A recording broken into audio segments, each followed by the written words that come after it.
At 80 years old, Michael Douglas is no longer hiding what he once protected with his silence.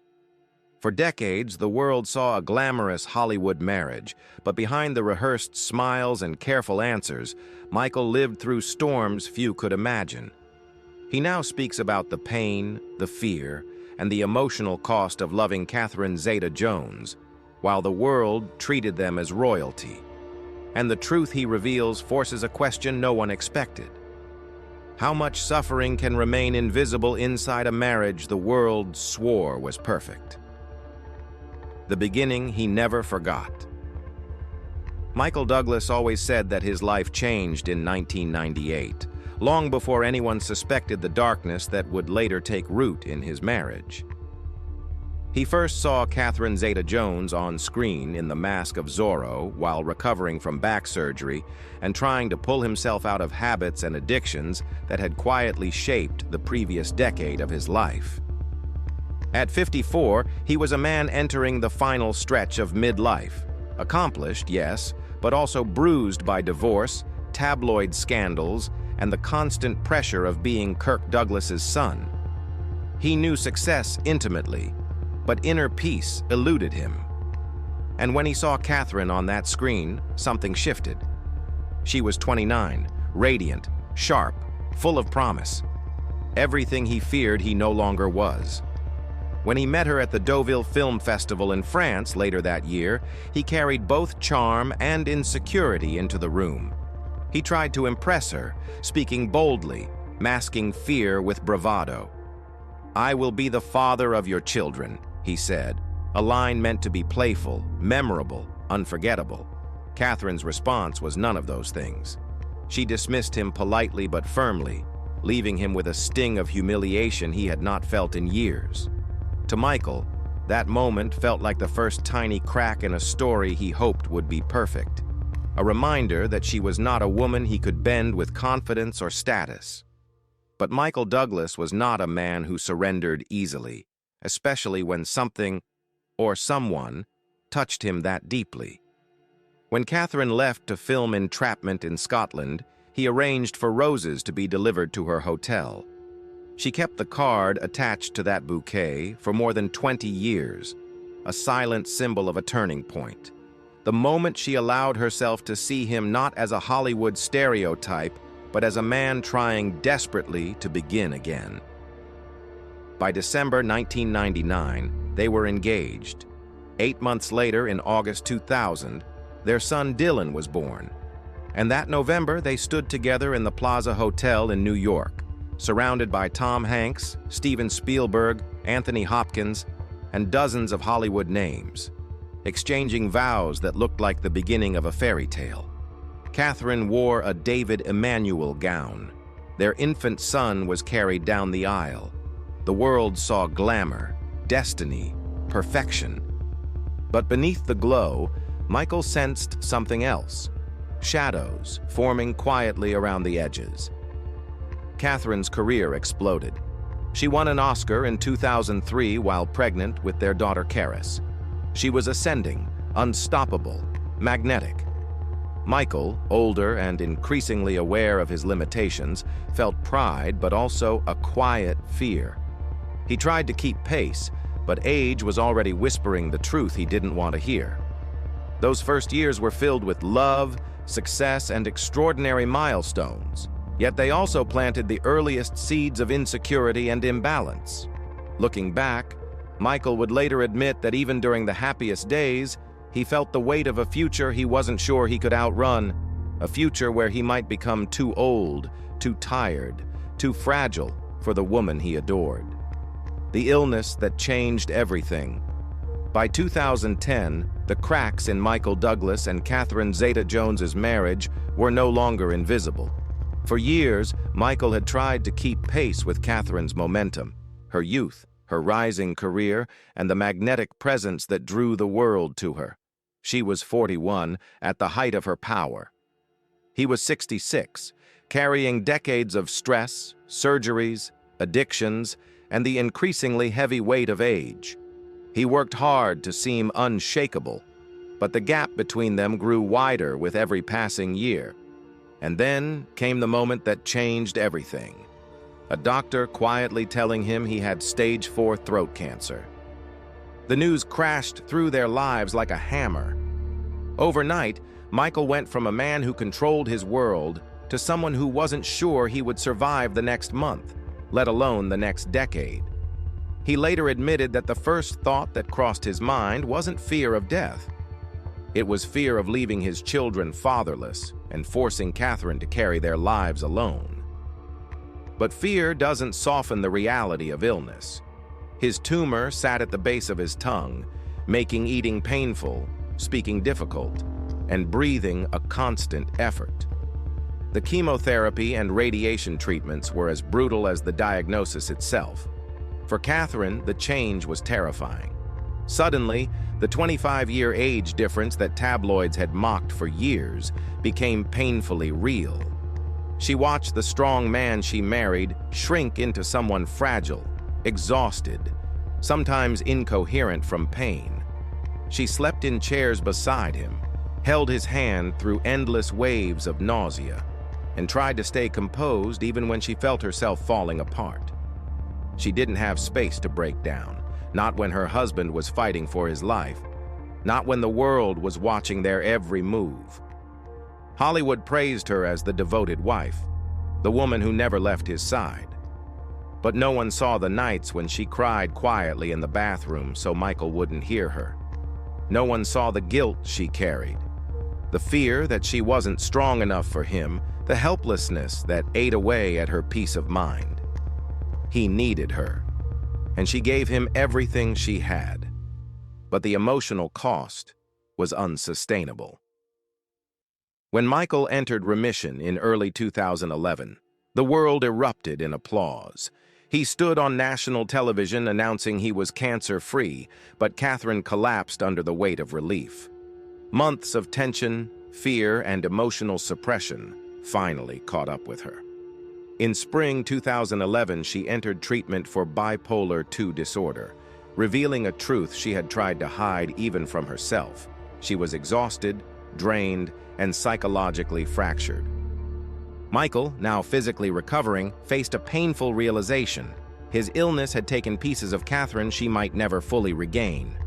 While the public saw a miracle recovery, their marriage was quietly bending under the weight of trauma, sacrifice, and the unspoken fear that neither of them would ever be the same again. The separation. No one saw coming. By 2012, the illusion of stability had fully dissolved, even if the public still believed in the fairy tale. Catherine Zeta-Jones had entered treatment centers to manage her bipolar II disorder, a condition she had kept hidden for years. She was drained from months of being Michael's emotional backbone during his cancer fight, drained from holding together a household that revolved around survival instead of joy. At the same time, Michael was trying to rebuild the confidence he had lost, not just as a man or an actor, but as a husband who feared he had already put his wife through more pain than she deserved. They were both recovering, just not together. They were healing like two people standing on opposite sides of a broken bridge, each carrying wounds the other was no longer strong enough to soothe. The age gap, long dismissed as tabloid gossip, became an unavoidable truth inside their home. Catherine was in her early 40s, still full of ambition and capability, craving momentum after years of stepping back. Michael, in his late 60s, felt himself slowing down in ways he could no longer hide. His body wasn't as strong, his energy fluctuated, and he feared, silently, constantly, that Catherine saw him more as a responsibility than a partner. By 2013, the emotional distance between them had grown into a quiet, cold space neither knew how to cross. And in August of that year, after nearly 13 years of marriage, they separated. No shouting, no dramatic arguments, just two exhausted people acknowledging the truth that had been lingering for too long. Catherine left with the children, needing air, needing clarity, needing to reclaim pieces of herself that had faded during years of caregiving and emotional strain. Michael remained in New York, alone for the first time in decades.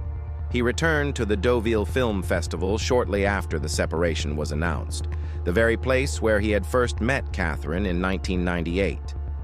Those who saw him said he looked thinner, older, as if revisiting that memory only magnified how far he had fallen from the man he once was. In interviews, he avoided blame. "We're working things out," he told people, choosing diplomacy over confession. But friends knew he was grieving, mourning the kind of loss that doesn't come with closure, the loss of hope. Catherine also pretended to be fine. She walked red carpets, smiled for cameras, and gave interviews that suggested stability. But behind the scenes, she was drowning in guilt, exhaustion, and resentment. She had put her career second for years, sacrificed film roles, commitments, and personal dreams because Michael needed her. And now, separated, she struggled to reconcile the love she still felt with the emotional damage she could no longer deny. By early 2014, they appeared together again at public events. Cautious, polite, almost fragile. Fans celebrated what looked like a reunion, but insiders were not convinced. Their return to each other was built on children, nostalgia, and a desire to avoid destroying the family completely, rather than on true healing. They moved back into the same home, but Michael later admitted that they returned as different people, shaped and scarred by years of illness, pressure, and emotional sacrifice. The marriage survived the separation, but it survived quietly, limping, held together by effort rather than ease. The years of silence and the truth age couldn't hide. As the years moved forward, Michael Douglas and Catherine Zeta-Jones tried to rebuild a life that had already shown its fractures. They celebrated anniversaries, appeared on red carpets, posted affectionate tributes online. The kind of public gestures Hollywood understands well.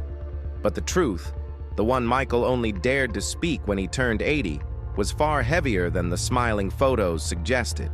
Their reconciliation did not erase the damage, it simply covered it.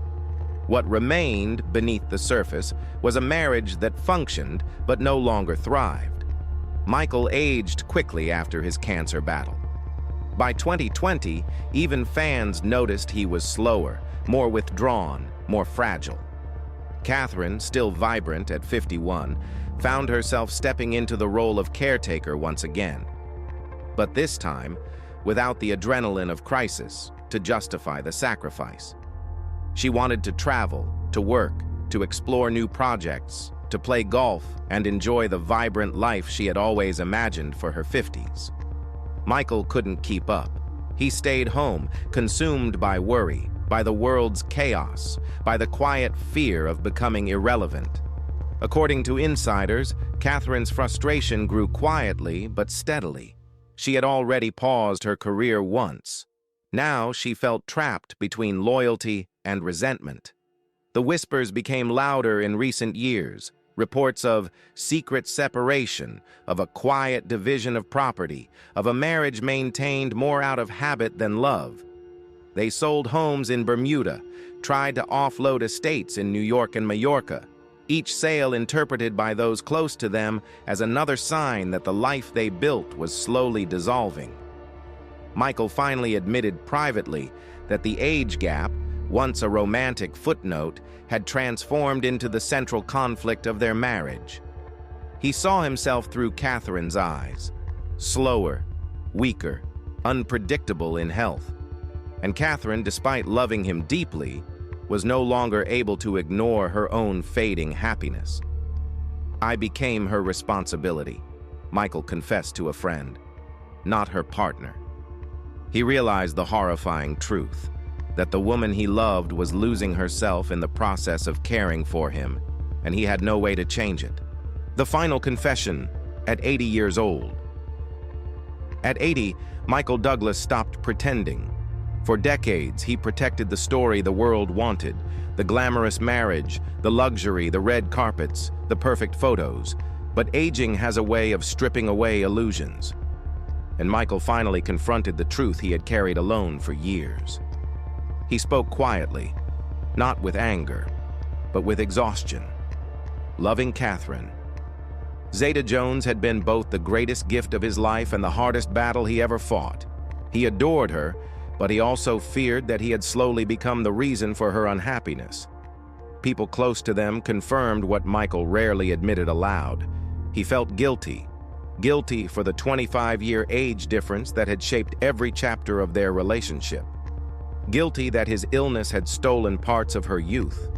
Guilty that her dreams had been paused, reshaped, or abandoned to accommodate his declining strength. Guilty that Catherine, a woman known for her fire, talent, and ambition, had been reduced to a caretaker far too often.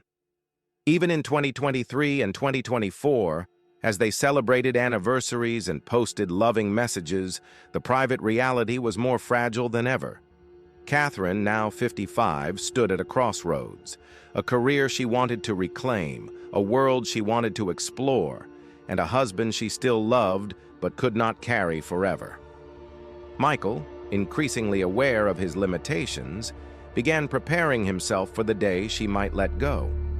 Not out of betrayal, but out of necessity. And he confessed something haunting. The horror is realizing the person you love is slowly fading beside you, and you're the reason. Insiders claim they are now in a silent separation, dividing assets quietly to avoid publicity.